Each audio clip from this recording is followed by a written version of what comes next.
I just love it when we get to talk about skincare and sexual wellness with an amazing female entrepreneur. They know the data and the fact that this demographic has been largely overlooked. Did you know by 2030, the world population of menopausal and postmenopausal women is projected to increase to 1.2 billion, with 47 million new entrants each year? I mean, that's amazing. But a staggering 73% of women don't treat their menopause symptoms, and this is according to a recent Forbes survey. But what about vaginal dryness, hot flashes? You have sleep disruptions, and of course, skin changes. Are we really putting up with this? There are some amazing women-led companies out there who are forging a path to normalizing the conversation and education. I will say this, there are some generational differences in how we approach our sexual health and skincare. Our younger peers are way more proactive in seeking solutions to the aging process. Ladies, this is your permission slip to not tolerate the status quo.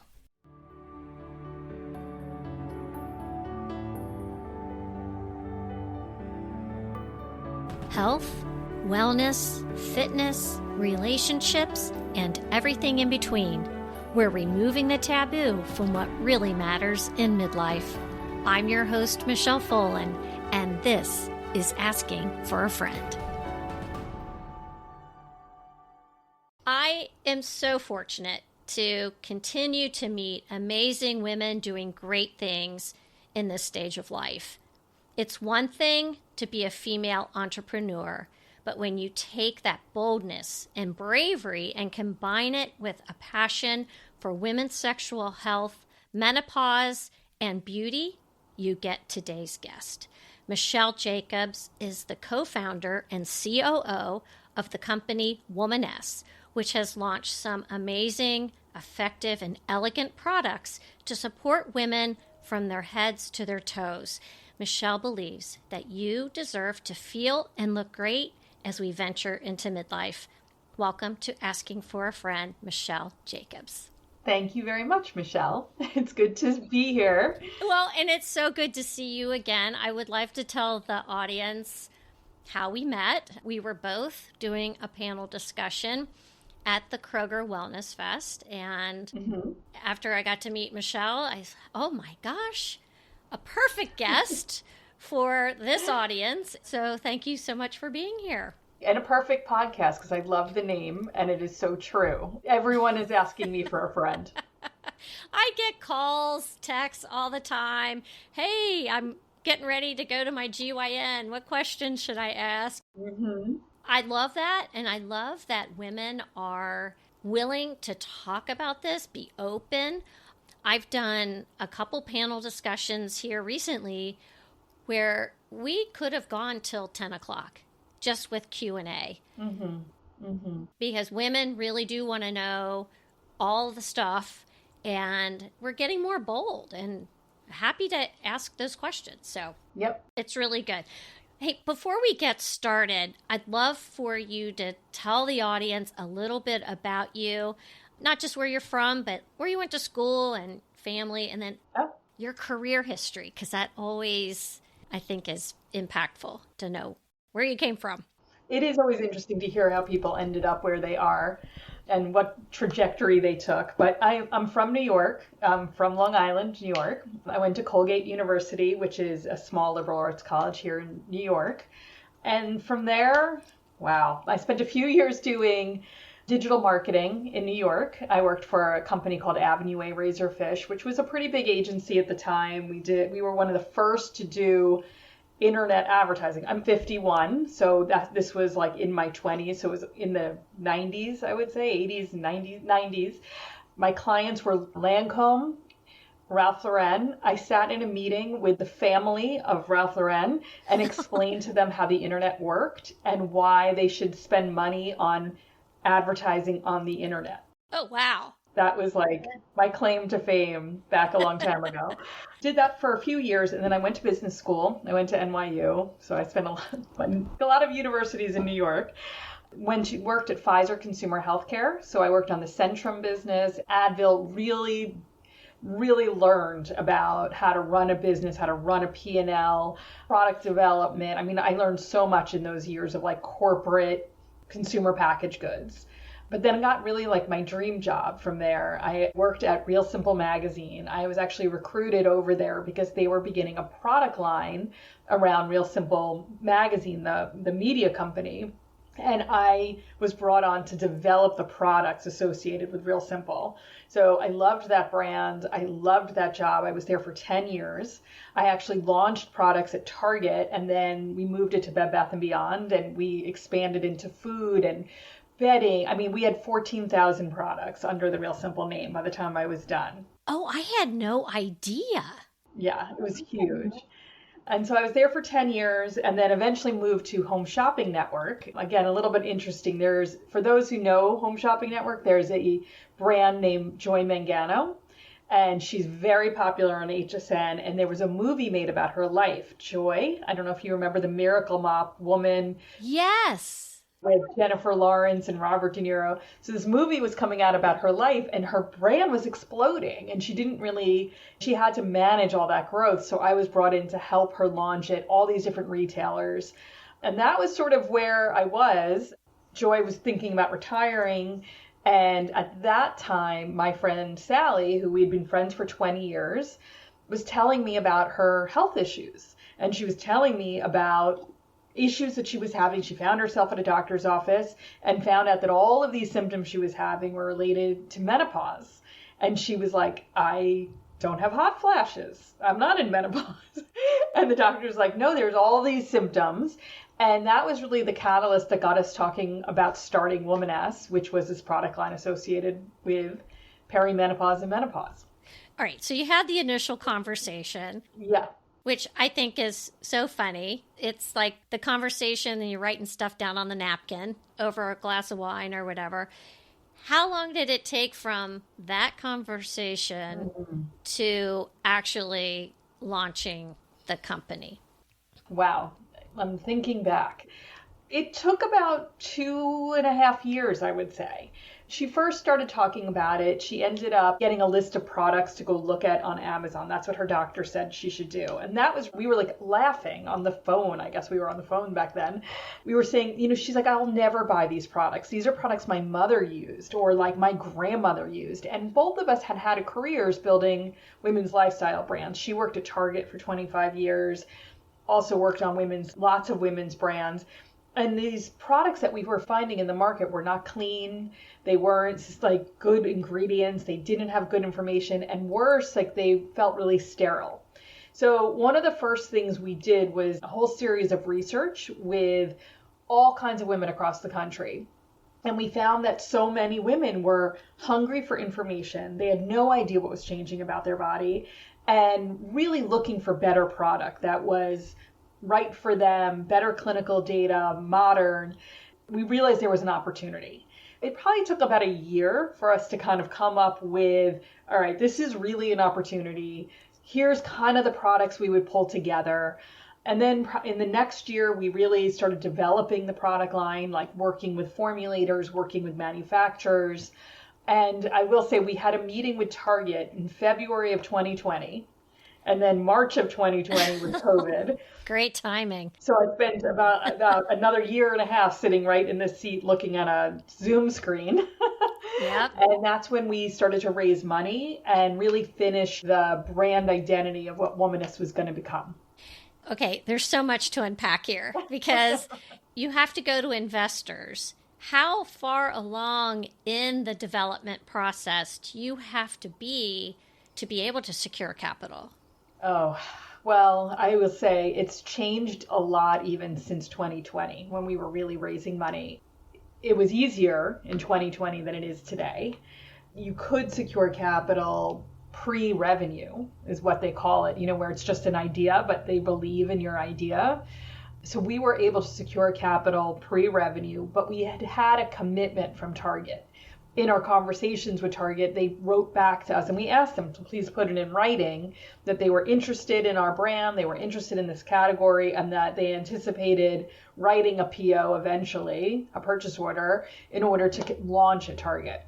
Once we had that, we were really able to go and pitch investors and said we needed money in order to launch at Target. We needed money in order to build to this. That was really for us what helped. I mean, today, it's so much harder just with the economy the way it is, with the interest rates the way they are. So now you need to, I would almost say, like, make the idea actually come along a little bit, and you need to have some revenue. You need to have some proof that this was a real idea before you can really lock in capital. It's really tricky right now.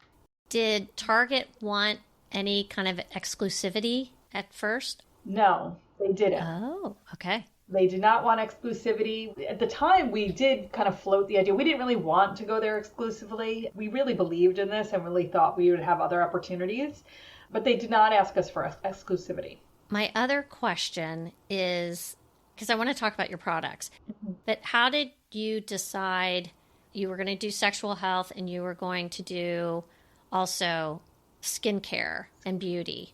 That was a big question. And, well, at first it wasn't a question, because when we spoke and we did focus groups with women, almost every woman we spoke to said, it's not just my skin, it's my libido, it's vaginal dryness, I'm having night sweats, my hair is changing, my nails are changing. So there was not one woman we spoke to that was only one problem or one situation. They had multiple things going on.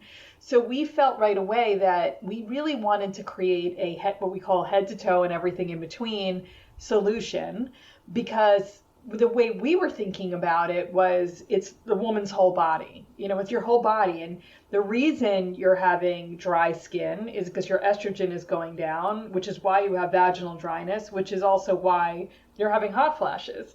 So it made sense that when a woman was standing in front of a series of products, she said, oh, I need something for my skin, I need a lubricant, and I need a good supplement. So it made sense to us. I will say investors definitely were skeptical at first, and because they are not used to seeing that. They want one category. You're either in this or you're in that. It was an uphill battle to convince people that no, this had to be a full solution. And also with retailers. Retailers are organized. If you think of how you shop, skincare, supplements, sexual wellness are all in different places. It's been really an interesting, challenging / opportunity to say you really need to think about this as one issue for a woman, and she's shopping this. This is a category for her.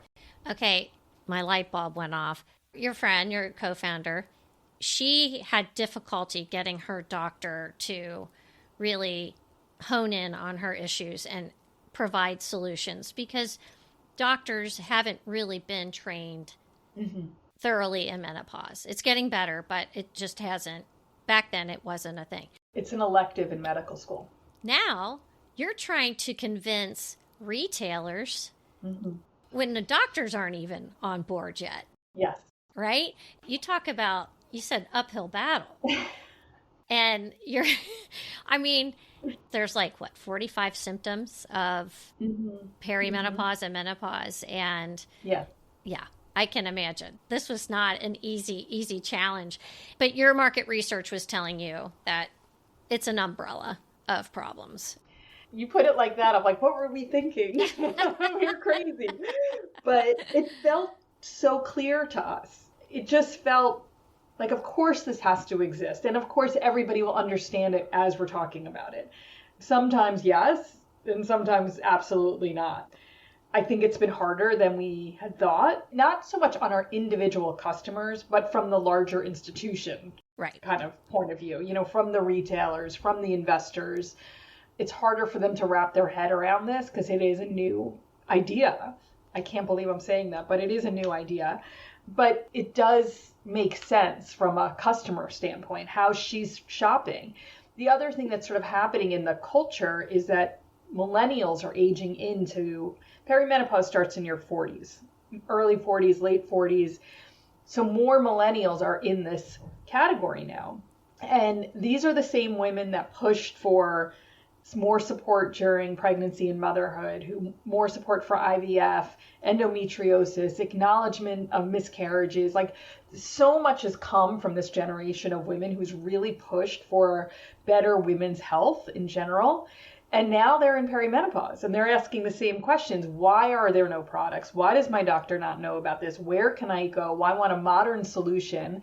So it's forcing the conversation, while Gen X women, and I'm a Gen X woman, are still whispering about it, and are embarrassed about it. And so I think that the culture is also changing, and that's been part of my argument when we talk to retailers. And when you say to retailers, millennials who you've been chasing are now thinking about this. It's helped crack the door open. Oh, I can see that for sure. And I am a baby boomer. I'm in the last year of the baby boomers, born in 64. So we don't talk about it much either, but I think it's getting better. Michelle, I have to tell you, I love the names of your products. You have Let's Neck, Eye Opener, Out Damn Spot. I mean, this is just to name a few. You've got just great names. How much fun have you had on the creative side of this business? It's interesting you say that, because sometimes I feel like, do our fun names take away from the efficaciousness of the product? Because what I really love and what I'm really proud of are the formulations of the products. We worked really hard to create products that work, period.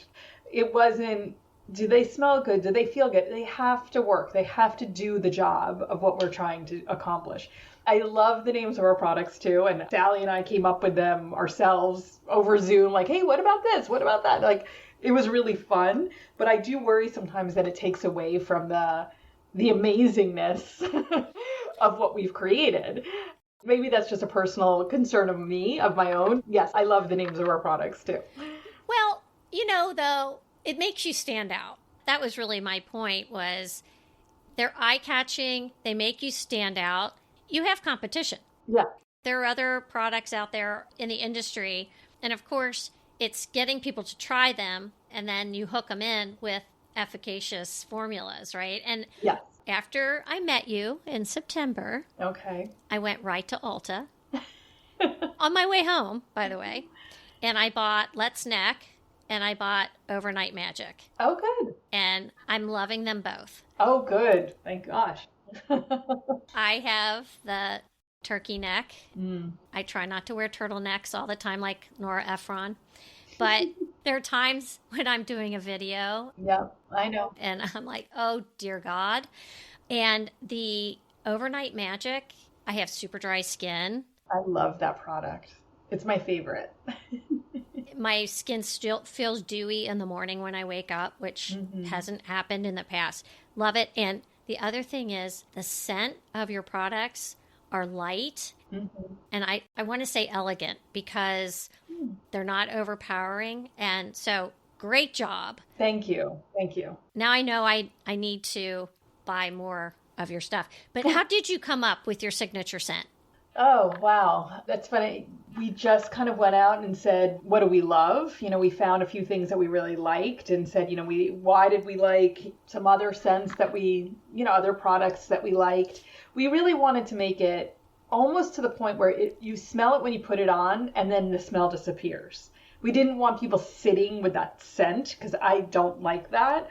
And so it's really, really light, and call it like floral, a little citrusy, but it dissipates very quickly. So you kind of just have a good kind of energizing feeling when you're putting it on, but it doesn't give you a headache, because sometimes perfumes and things can be too much.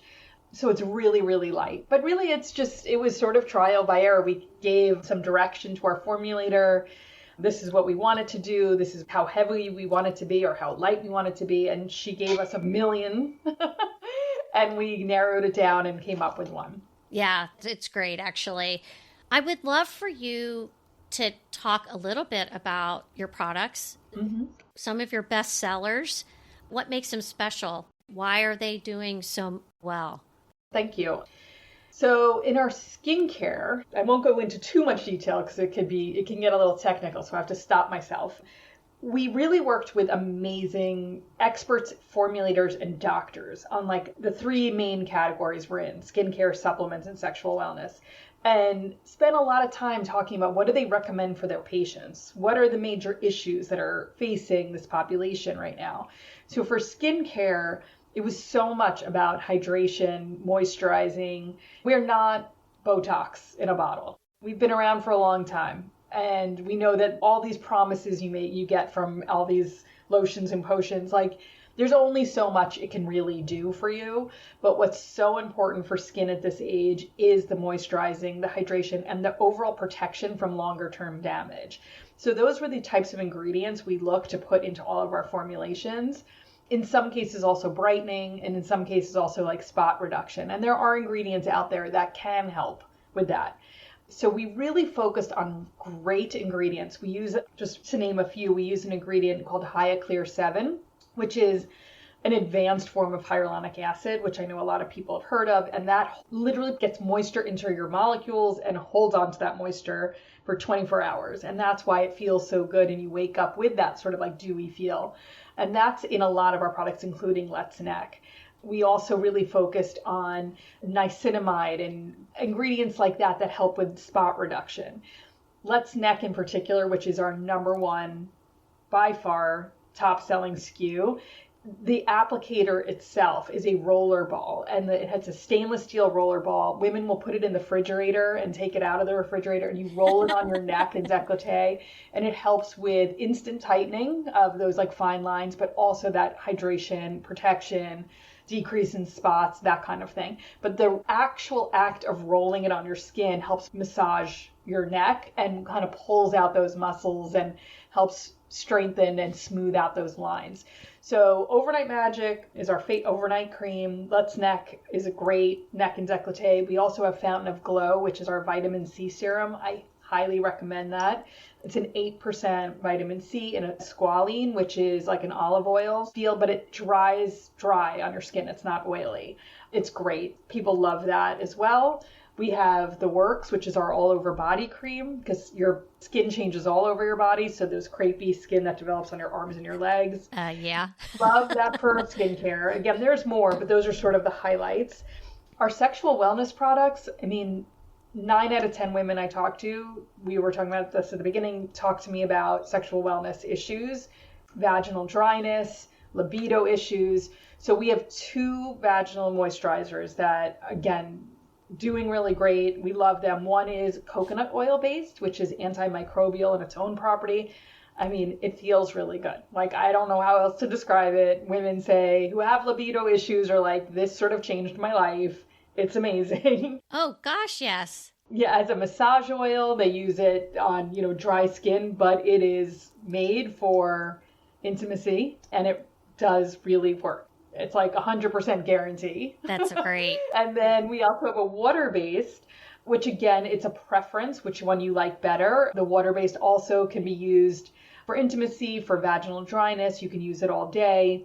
We also have a vibrator because what happens is your vaginal wall thins and the muscles kind of atrophy. And actually, there's medical reasons you should use a vibrator or consider using a vibrator because it helps strengthen those muscles and helps almost like doing those Kegel exercises.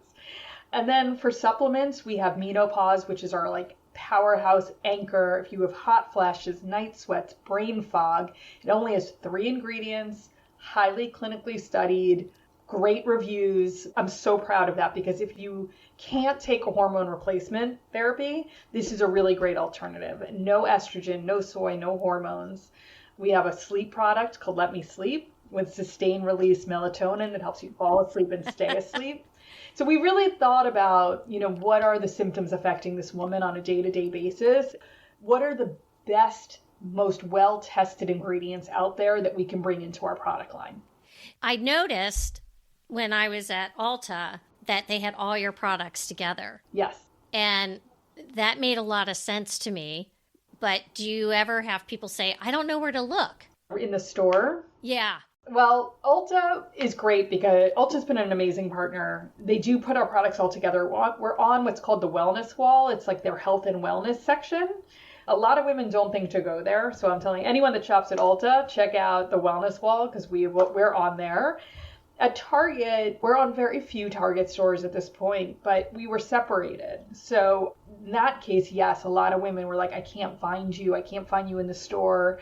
Or I found your skincare. I can't find your supplements, because they did put us in separate places. And I think the brand does best when it's all together. That makes sense. How has this experience of not just founding, but leading a women-focused company impacted you personally? Oh my gosh, it has changed my life completely. I mean, for many, many reasons. But one thing I find really interesting is, when Sally and I started Womaness, we really came at this from a business perspective. We were like, in business terms, there's a white space, it's a big market, very business school case study. This is going to work and this is how we're going to do it. And then when we launched and we started to build our community and hearing from women, whether it was women who could not find a doctor, who were really suffering, or who were so embarrassed by what was happening to their bodies, or could not find support, or they found our products and it changed their lives, or it became a completely different experience from I'm starting a business to like, this is a movement. I'm advocating for these women and we're all in this together, and this community feel of like, how can we all help each other? Or like, what can we learn from our community? And how can I use that to further get our information out there to women that really need the help? And I think it's really changed me, because I'm now like so passionate about just realizing how lacking women's health is. I mean, I am from New York. I have a lot of doctors here. I have a lot of places I could go, but that is not the same in other parts of the country. And really being a resource for women has become so important to the mission of this company. I love your passion. And I will tell you, that gets you out of bed in the morning. Yeah. Just hearing those stories. And I want to agree with you that, while access is pretty good where I live and where you live, there are a lot of women out there that are really struggling to find answers. And the fact that now you can get appointments online, you can find great products like yours online.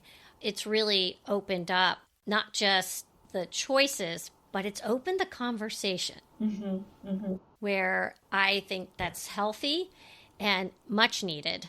Yeah. Like I said, I have people that do reach out to me quite often for suggestions for a doctor to see. And I even get stumped now. I'm like, gosh, I'm not quite sure where I should refer you. But just knowing that we can go online and we can find answers, that's such a great help. I would love for you to tell the listeners where they can find your product. So I know Target, it's a little more limited in the store, but Ulta, and then online, right? We're at Ulta Beauty, Amazon, and on womaness.com. Okay. And then we have a great Instagram, My Womaness. But there's tons of blogs and information on our site. If you're looking for product or you're looking for information, we have so much. We interview experts, we interview doctors. There's some really, really great information on our blog. And that's something else I do want to give you guys a shout out for, is the level of education that you provide to people, because I did check out the website and I was really impressed with what you've got on there. You're not just pushing product. You really are reaching out to the broader community to provide information. So I love that.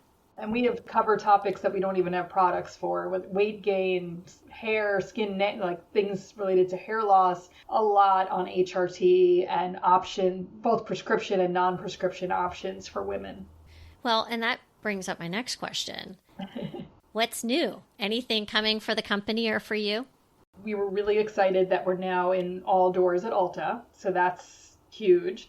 And we're always working. We're actually working on some very exciting things that'll be coming out in 2024 and 2025. So look back and check us out. And if you sign up for our email, you'll definitely get early access to whatever's coming out.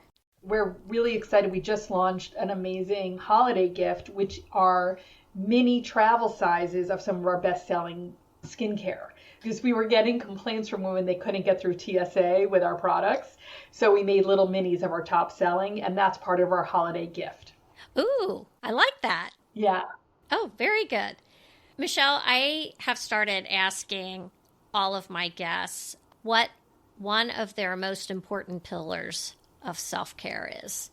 Well, I think if you had asked me that a few months ago, I probably wouldn't have a good answer, but I have a good answer because I went to an event recently and I heard someone speak about meditation. I'm like, nah, not for me, not for me. But I was feeling so stressed out and so much just from my own work, my family life, the state of the world. And I actually have started to do meditation in the morning. I'm very good about working out. So I usually do it after at the gym. I sit in a corner and I've started to do, it's called like a love and kindness practice where you repeat in your head things that you're grateful for, things that you love, things you want to wish kindness to. And I'm up to about 10 minutes. I started at like 1 minute and I've now probably will stay at around 8 to 10 minutes. And I really love it. I actually look forward to it because my brain, my days are so intense that it's like 10 minutes where I actually clear my brain. It's not easy and it's really hard to do, but I'm very dedicated to continuing that into 2024. And I've become a little bit of an evangelist of it because I would highly recommend people looking into figuring out a little bit of like a mindfulness, even if it's for a few minutes a day. I love that you brought this up because you're obviously type A and you probably are a little bit of a cardio junkie. I bet you love cardio. That's like your release. And my good friend Sandy, she's a breathwork expert, and it took her a long time of many, many years of yoga to finally stay for the end of class. Mm. When is the quiet? I forget what you call it. It's Srivasana or what. I'm not a yogi. But she said it took her years to get comfortable in her own body to be able to lie there still. And I think you're telling me is that you're starting to get comfortable being quiet with your thoughts. I'm learning. I'm getting there. It takes time. I mean, I'm getting there. When I hear people say, like, you can work up to 30 minutes, like, that terrifies me. But I'm getting there. I'm enjoying it much more than I thought I would. It's been very helpful to me to kind of find some calm in the chaos of the day. Well, I think it's great. I think maybe I could use that at 3 a.m. Maybe need to learn about meditation. But that's where it's supposed to help. If you can do it for the 10 minutes, then you can also use that at 3 o'clock in the morning when you wake up and you have 1,000 things in your head. You might be able to clear them out faster. I don't know if that's I'm working towards. Okay. I'll let you know if it happens. All right. You let me know, and then I will get on Google and I'll do some research myself. Okay. Michelle, it was really great having you here. I'm so happy that I got to meet you in September, and I would love it when you launch these new products if you come back and let's chat again. I would love that. Thank you so much for having me. Thanks, Michelle.